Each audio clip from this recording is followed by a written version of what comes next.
Welcome to the Keiser Report. I'm Max Keiser. If at first you don't succeed at rig prices and market manipulation, try again.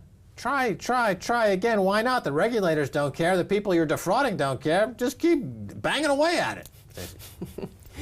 Yes, well, Max, we're continuing with this theme of the numpties that are defrauded over and over again because nobody seems to care. But Keiser Report is dedicated to chronicling all of these crimes because one day when the Nuremberg-like trials happen, all of this will be evidence presented to the prosecution or to the hangman.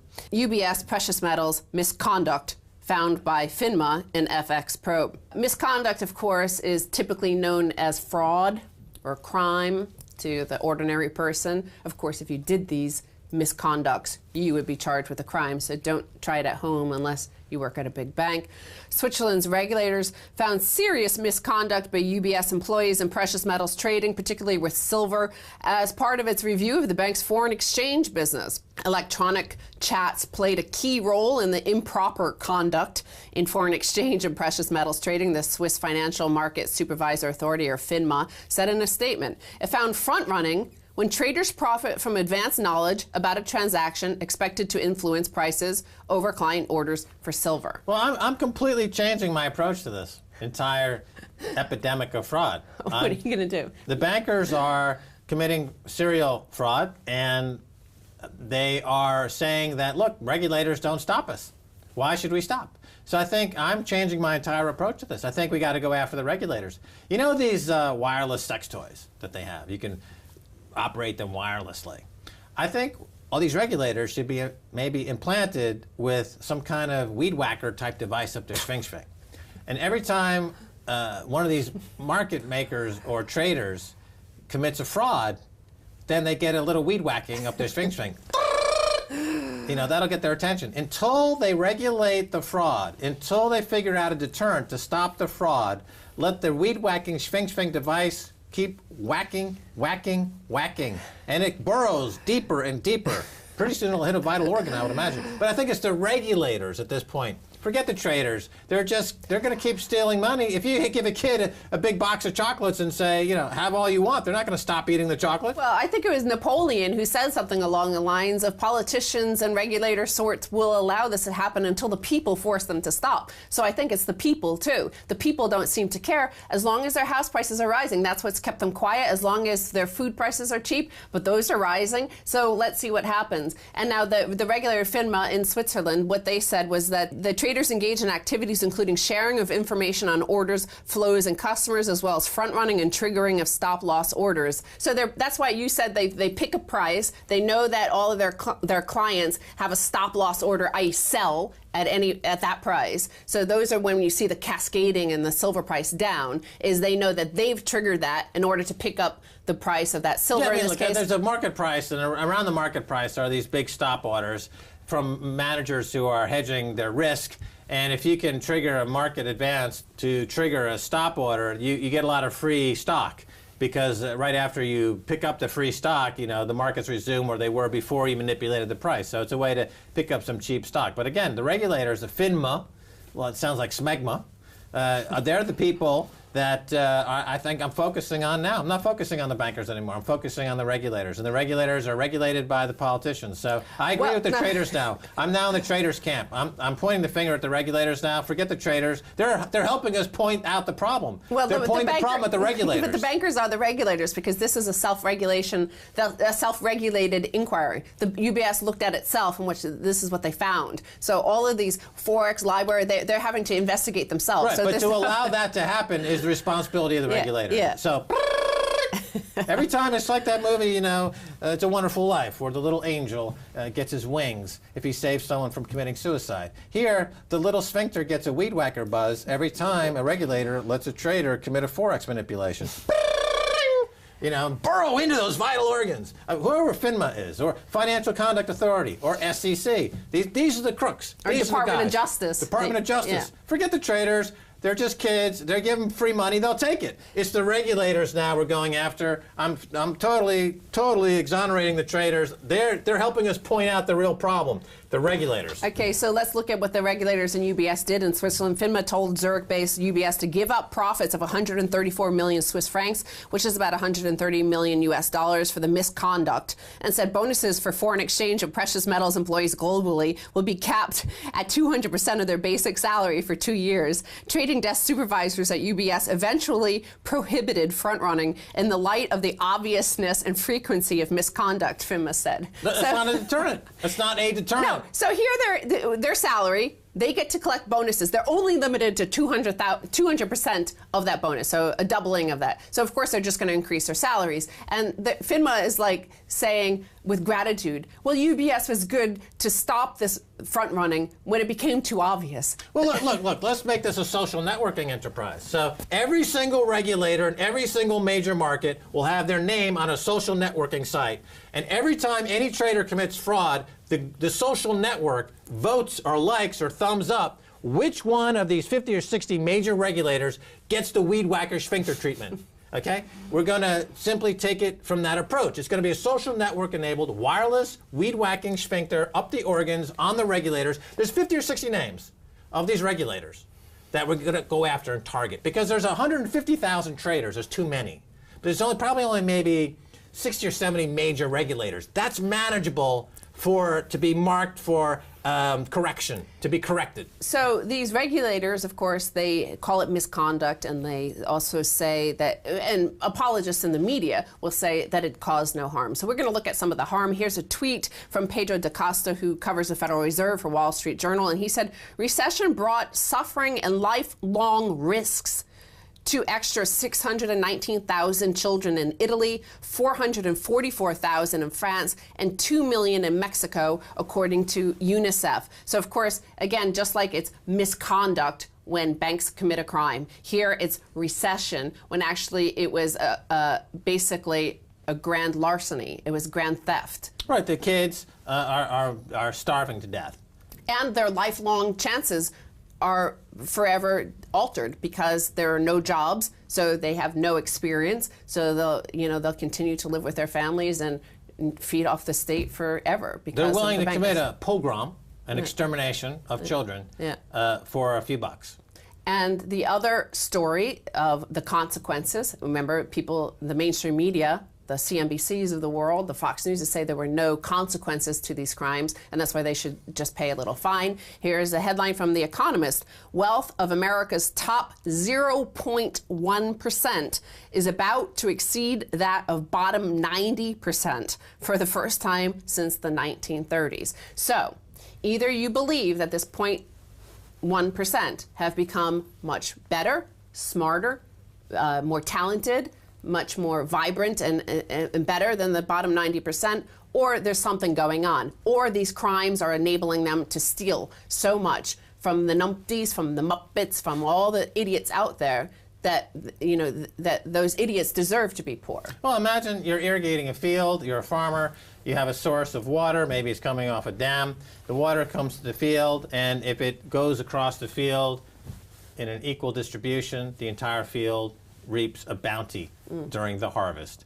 But these regulators, when the water gets to the field, they build regulatory siphoning devices, essentially, or redirection devices that allow all that liquidity to go into the top 0.1% and leave the 99.9% fallow or dry or empty or That's dead. That's a very good analogy. Yeah, so I'm saying the regulator is the point that we need to focus on. The bankers are by nature criminals, and we need some criminals in the system. That's the way humans are. But we can't let the criminals define the system. The only way we can stop it is by re-architecting the regulatory framework and doing it in an aggressive way, on an individual by individual basis. Well, okay, you were an ice hockey player. Yes. Now, if the regulator, i.e. the umpire, whatever you call that. The ref, whatever. I played baseball, okay? If he were just like stepping in and not allowing you to hip check somebody, but allowing the other side to hip check you, what would have happened on the field? Right, in the game of hockey, there's a tolerated amount of violence. Yeah. And that's part of the game. Just like in capitalism, there's a tolerated amount of a certain capitalistic violence where traders are very aggressive. And this is actually part of the system, and it's not damaging overall to the system unless you let the most violent element define the system. If ice hockey was nothing more than 60 minutes of slashing and you know, pucks to the face, you know, like Mark Carney, obviously, he's a Bank of England governor, and he was a goalie at in an Ivy League school in America for a while. You can tell he's got the brain damage that almost every hockey goalie has. He can barely put a coherent sentence together, which is it's symptomatic of brain damage. And but by the way, he's also that. come out this week and said that we're not going to have bailouts, we're going to have bail-ins. He's warning you already. So finally, on this headline of the cost, that there's one team on the ice hockey rink that doesn't have to ever sit out, whatever that line is, where they go behind the wall and they're on penalty, right? I thought you were going to come in with a word. No, because I don't understand what you're saying. There's a line. When you're calling, the penalty box. Yeah, penalty box. They're sitting in the penalty box. That's One right. team doesn't have to sit in there. Well, food costs eating into consumers saving at the pump as holidays near. So apparently, consumers in the U.S., all the headlines in the mainstream media are saying, "Woohoo! Gas prices, gasoline prices are down in the U.S. This is going to save them $5 billion." Well, higher food costs are going to cost them $10 billion more, they say. So net, they're down $5 billion. This is pump blindness, because people in America, the only contact they have with the economy is pump price for gas or petrol. And so if it goes down, they assume everything is getting cheaper. They don't factor in the whole list of things that they have to add up at the end of the month and notice that, in fact, prices are going up and they're getting slaughtered with inflation and shrinkflation and everything that's not traded on an international market is going up in price because it's monopolized by cartels. So health and education, because they're not traded on a global exchange like oil is, these prices are being driven much higher because they're monopolized by local cartels. And the average household in the U.S. spends 3 times more on their food than on petrol prices or gasoline prices, as they call them in America. So there you have it. That's the cost for there. But I think, finally, with your regulator story, I think we need to combine it with the ice hockey story. So the Weed Whacker on ice. Weed Whackers on Ice is the name of a new West End show, which is coming this Christmas. It's the Grinch who stole the Weed Whacker in time. Kids love it. Grandpa, bring the whole family right here at the West End in London. Boris Johnson will be there, completely naked, rolling around in a vat full of Marmite. So make sure you make reservations early for this. Stacey, we got to go. Hip check. Remember, I own the copyright on that. All right, stay tuned for the second half. A whole lot more.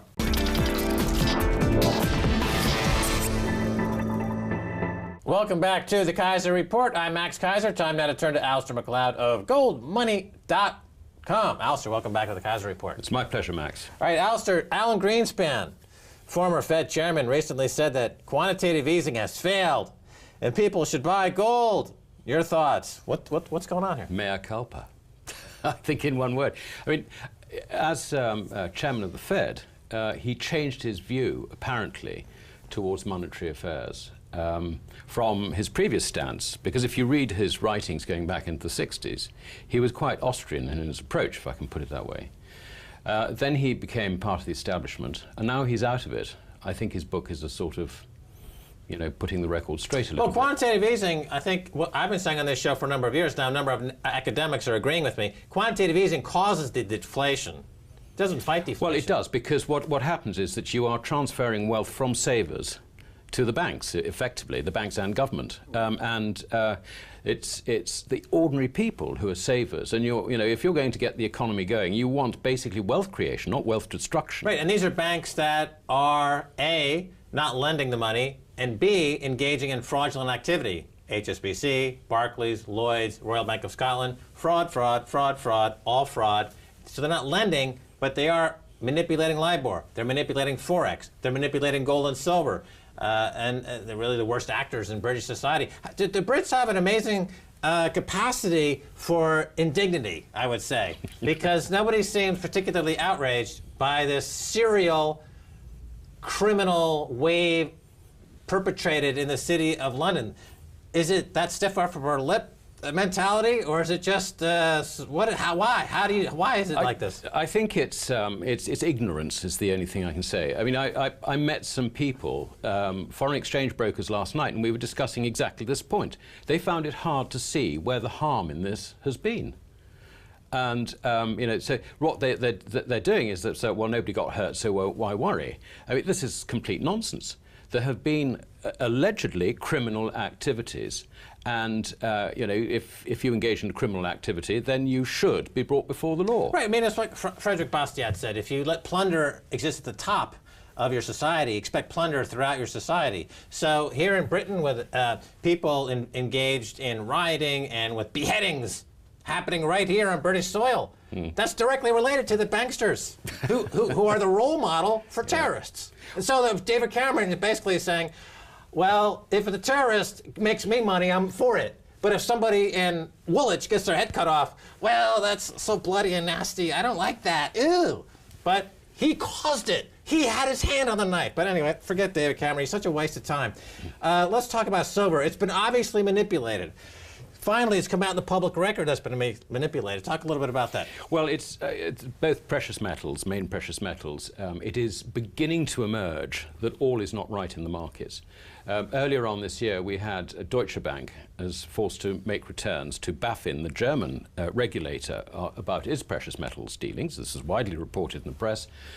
Nothing has come of that yet, except that Deutsche Bank withdrew from the silver fixing process.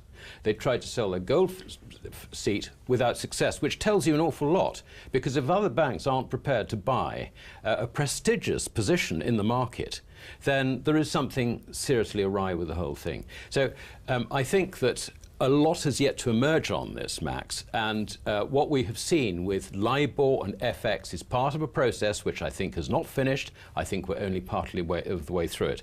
To what extent precious metals will feature down the road, I don't know. I believe it should feature, but we do have a problem, and that is that the FCA is part of the Bank of England. Financial Conduct Authority. Exactly, and the Bank of England is the ringmaster for the London Bullion Market Association. So there are, I think it's fair to say that the Bank of England is the provider of liquidity for right, the gold so in market. the case of silver price manipulation, it's a question of basically wash sales, where you're flooding the market with simultaneous buys and sells to guide the price lower. So if you stripped out the manipulation in the silver market, and now we know unimpeachably that the silver market's been manipulated. We have Andrew Maguire was giving testimonial, first-hand evidence of this. He's been completely validated now, that what he was saying is true about manipulation, HSBC and JP Morgan. Now we have another strand in this case, totally proving that if you, my question is, X manipulation, where would the price of silver be It's a very good question, Max. I mean, obviously we don't know the answer. Part of the price, and I think a substantial part of the price, is due to people's attitude towards silver as a whole. But that's guided by manipulation. It's propaganda. Well, if I manipulate the price of something down, people say it's worth less, so they dump it. It's price propaganda. Yeah. This is the new world of propaganda. It's not like 50 years ago where you had propaganda engineered by images on and certain nationalistic tendencies that were stoked. Now it's price propaganda. So they want paper to be valuable, so they manipulate the price down lower, and people think that that's the real price, so they dump it. Well, I think the problem with differentiating between vested interest in the market, which is something which is reasonable and is part of the market, and manipulation, you cannot actually tell the difference between the two. I mean, what is the position of China, for example? China is a major consumer of silver because she is the largest manufacturer of solar panels. She is probably the only country which has a stockpile of silver. Now, you could argue that it's in her interest to keep the price of silver down so long as she's exporting solar panels. I mean, we just don't know, and it's therefore impossible to untangle where that genuine vested interest exists, how it translates into the market in terms of actual order flow. But you just said that manipulation. Quantitative easing is transfer of savings to speculators. Well, yes. Transfer of hard-earned money to gangsters and terrorists in the city of London.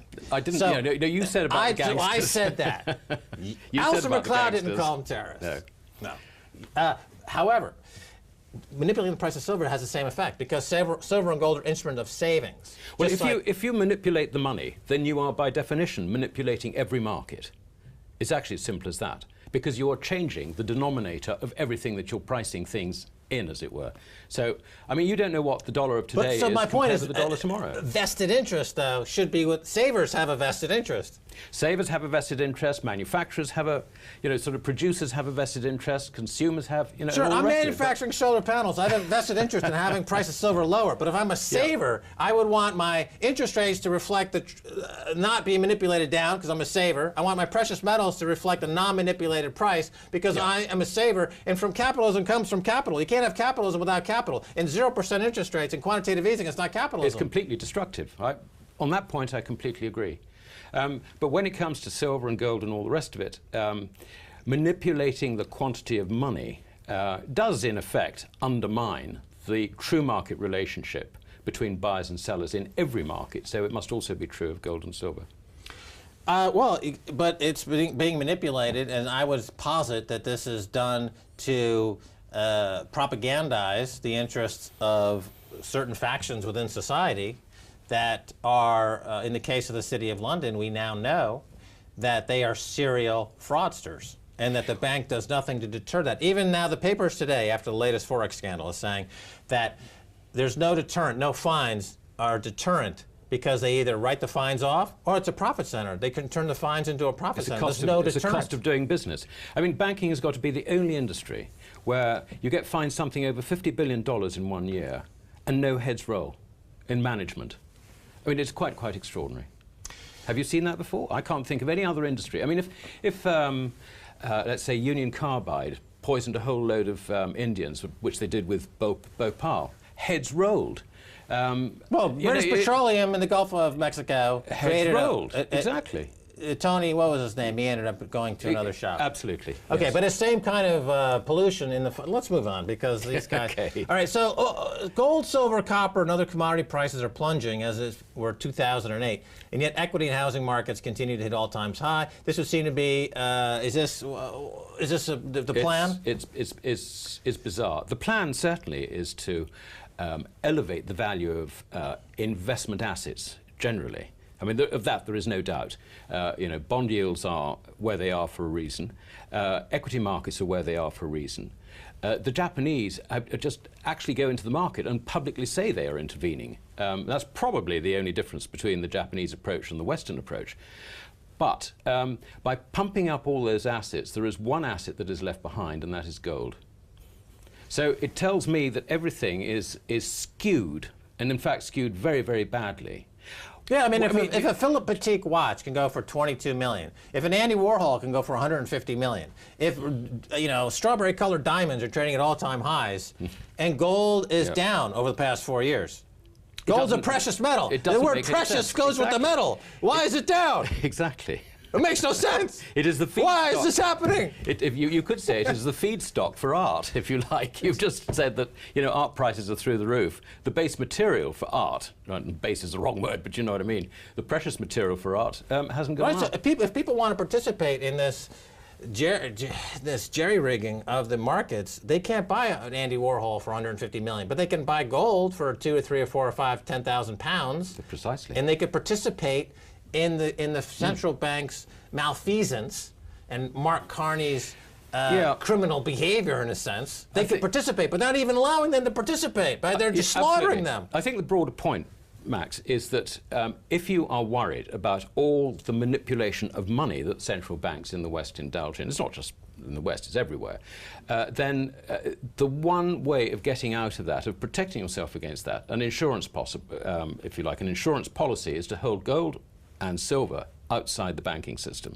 Right. Okay. We got about a minute left. I want to talk about Ukraine because we've talked about it a few times. Yep. And Ukraine is the aggressor, along with NATO, pushing east, violating everything that came before it under George Bush I, Ronald Reagan, in terms of where NATO's entry would stop the border. And the media, talk about propaganda, keeps pushing this line that Russia's sending troops to Ukraine. However, there's no satellite imagery, there's no evidence of it. They have a UN meeting, they say Russia's the aggressor, but it's like they're talking out of their bottoms, So this can't end well either. I mean, the West, the United States, looks like the biggest frickin' monkeys in the world at this point. I mean, what's going to happen? Because now China and Russia are running away with it. They're like, America, who needs those monkeys? They're with, France. Well, over the years, we've talked about the relationship between Russia and China and how it's embodied in the Shanghai Cooperation Organization. We're seeing that coming together. All the major deals are now being done between the members of the Shanghai Cooperation Organization. Shouldn't Britain be aligning with the winners, China and Russia, instead of tying their boat to a sinking ship, America and France? That's a very good point. But I think, unfortunately, the establishment thinks in terms of special relationships with the United States. Put some pension terrorists in jail and align yourself with the winners. This country's going down the tubes. You're going to end up with Nigel Farage in number 10 Downing Street. Well, I think that's a bit of a long shot at this moment in time, but anyway. Okay. Well, we're going to have to leave it there. Alistair MacLeod, thanks again for being on the Keiser Report. That's my pleasure, Max. Thank you. All right, well, that's going to do it for this edition of the Keiser Report with me, Max Keiser, and Stacey Herbert. I'd like to thank our guest, Alistair MacLeod of goldmoney.com. Talk about storing gold outside of the banking system. That's where you do it. If you'd like to get in touch, tweet us at Keiser Report. Until next time, bye, y'all.